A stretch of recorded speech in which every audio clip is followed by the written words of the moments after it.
All right, what's happening, fish freaks? So today I'm going to be trimming the Monte Carlo, which is actually coming in really nice now that I've lowered my carbonate hardness.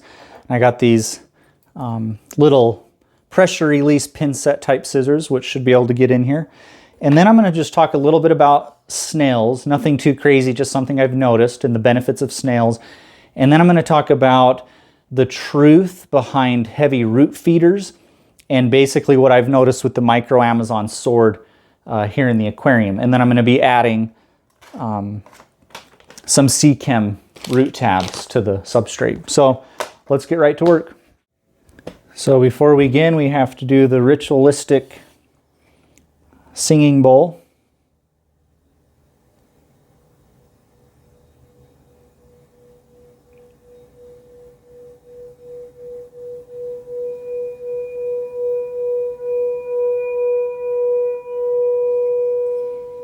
And then the chime.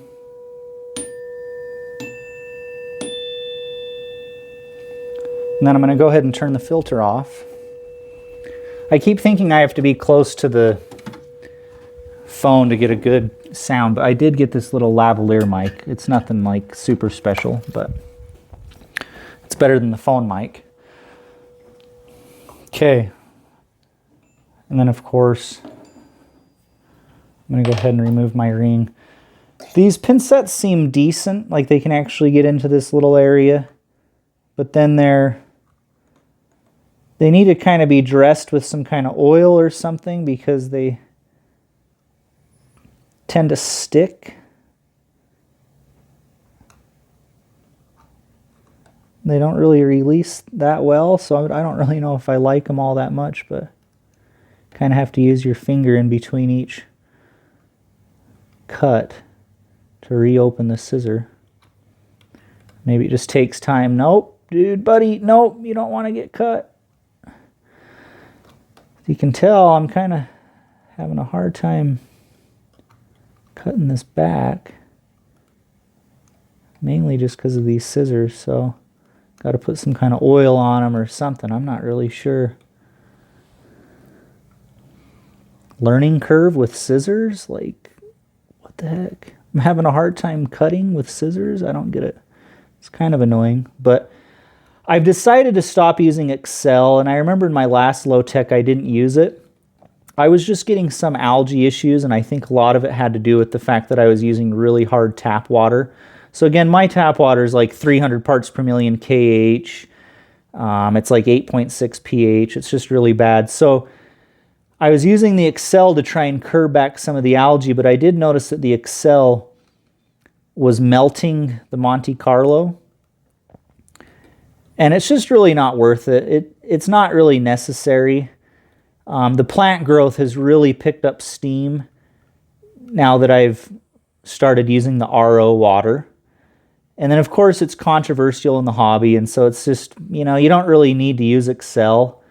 I was kind of just doing a beginner type coping method because I had so much algae. Dang. This tank is really overflowed with water, I guess. I can't even put my hand in there, but it's okay. I can clean it up.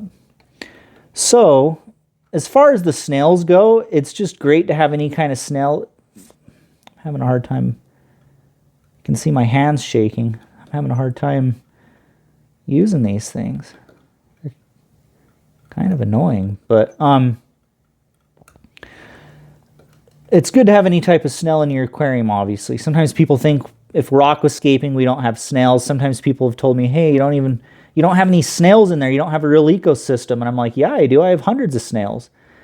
So people don't like the pond snails. They like the look of the ram's horns. But pond snails can do anything a ram's horn can do.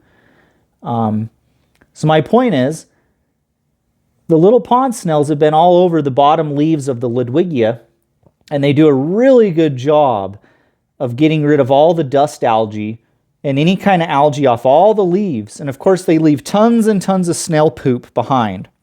So I've said this in the past, and I think people didn't believe me, but they leave all the snail poop behind, and actually a mono shrimp will sometimes eat snail poop. And so if you do have shrimp, I swear I've seen them eating the snail poop. But anyway, even if they don't, you know, if your snail poop starts collecting, which mine does in this little aquarium, I just fan the leaves of the plant and then I siphon the snail poop up at a water change. But what I've always noticed, and which everyone knows, is your substrate matures, everything gets easier, everything gets more balanced.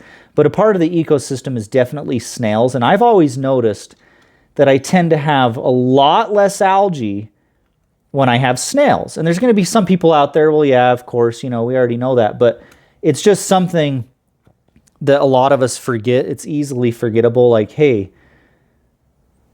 I actually think one of the real, like there's a lot of different secrets. It's just not one thing. But one of the things that's definitely going to help out is having some snails in your tank. And I know we discriminate. Some people don't like the Malaysian trumpet snails. I don't really like them. Some people don't even like the pond snails, and they want to get the ram's horn snails. And so you can do that. I'm okay with the pond snails. I don't really care. And then I have a big nerite snail in here, which also helps clean the substrate. So the nerite snails, they don't just clean the glass and clean the rocks. They burrow down kind of like a Malaysian trumpet snail as well. So they're kind of like Malaysian trumpet snails, where they'll get below the substrate and they'll clean above the substrate, which I thought was kind of cool. So anyway, I think this is good enough for now for trimming. I could maybe get a little bit more right there.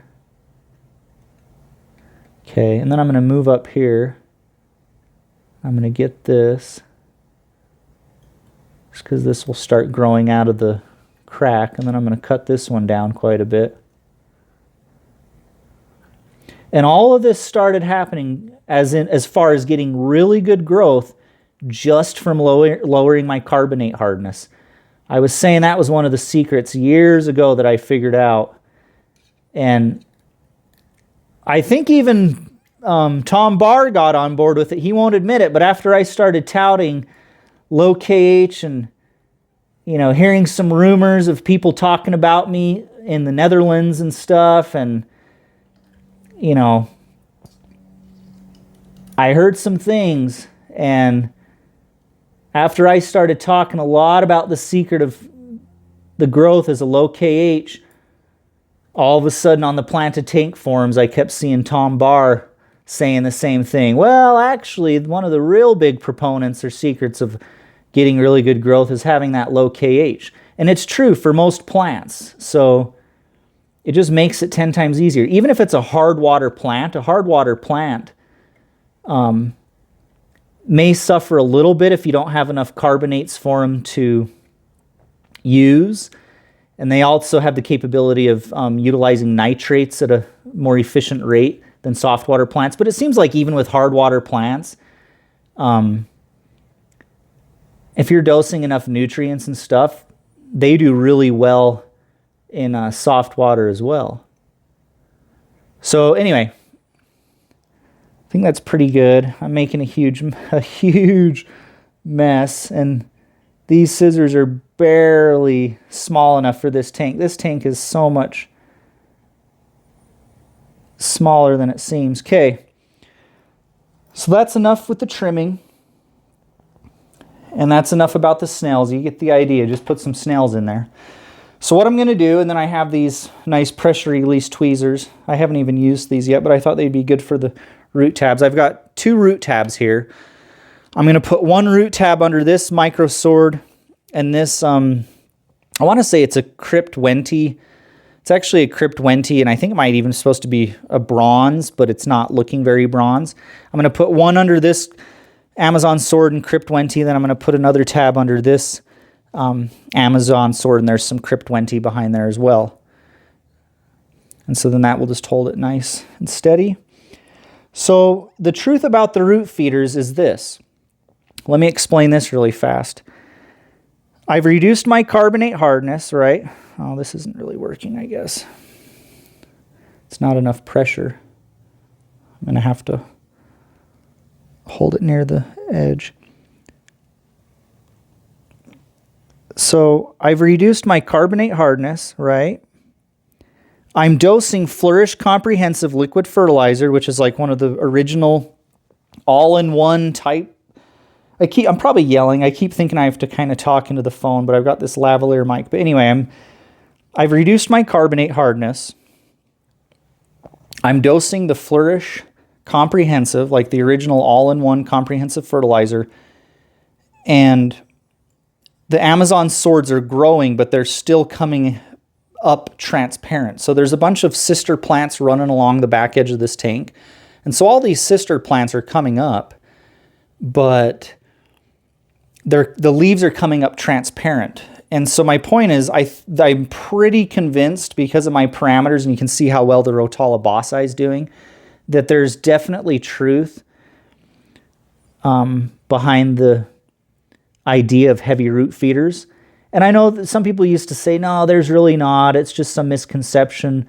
Well, I think with the Amazon swords, it's true, because way back in the day, I'm trying to figure out a way to fit this in here.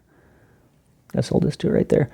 Way back in the day, I had this tank that had oolitic sand, which is like carbonate-based sand from the Great Salt Lake. So the sand is already like, it's in my, oh crap, I just pulled that thing out, dang it. It's in my video, like the hard water planted aquarium. I kind of talk about it a little bit, the oolitic sand. And so the oolitic sand is super carbonate-based sand. It's really hard, and I had that sand, and I had really hard water, but I had these really amazing Amazon swords, and they were Ranger Eye swords. And the reason is I had these old school like API root sticks. They were like root sticks full of something that almost looked like Osmocote. API could have even maybe been buying Osmocote, and they're like filling these sticks up. Anyway, I put those root sticks into the substrate, and those Ranger Eye swords were just amazing. I mean, the growth was amazing. The whole thing looked amazing, and I had super hard water. I had low light. I was dosing potassium sulfate, like the Seachem potassium sulfate. I think I was maybe even dosing the comprehensive at the time. But the sand was hard, the water's hard. The whole point is, these water conditions are even better. My lighting's even better. And I'm still dosing the comprehensive, yet the leaves are coming up transparent. So, excuse me, we're going to see if these root tabs increase the health and the growth of this Amazon sword, and we're going to see if those leaves start coming up a darker green instead of coming up transparent. Because what's happening is they're coming up transparent, and then I'm dosing more Flourish Comprehensive, and I'm overdosing the comprehensive, which is then causing a little bit too much algae. Because there is some truth that, you know, nitrogen phosphate, obviously, it's going to cause algae if it's not getting utilized by fast-growing plants. So my point is, what happens is I overdose the comprehensive, but the leaf is just staying transparent. So I'm like, well, how's it staying transparent if I have all these nutrients? And this substrate's kind of old, so it's not retaining a lot of nutrients. So I'm like, man, there must be some truth to the heavy root feeders. You get the point. We put the root tabs in there. So what's been happening is the leaves are coming up transparent, and then they're just melting away, right? So it's just not really working out that well. So anyway, that's it for now, guys. Sorry if I was yelling or whatever. I keep trying to like yell at the camera, but I forget that I have the lavalier mic on, so I probably am yelling. I talk loud already as it is. You guys know me. I talk a lot. I talk loud, whatever. So yeah, that's it. Let's see if we can get these Amazon swords bumping. Looks like the Monte Carlo is going to be, you know, carpeting quite nicely. Kind of move that over. Well, and then the light's in the way, but yeah, and the Rotala bosai is looking really great, and the Ludwigia is looking great, and the snails are getting all the algae off, and of course they're leaving tons and tons of snail poop everywhere, but whatever. I'm going to go ahead and net up all the Monte Carlo trimmings and do, you know, maybe about a 30% water change, get some of the snail poop out of there, and call it good. So anyway, until next time, guys, keep your sleeves wet. Thanks for watching. I'll talk to you later. Peace out.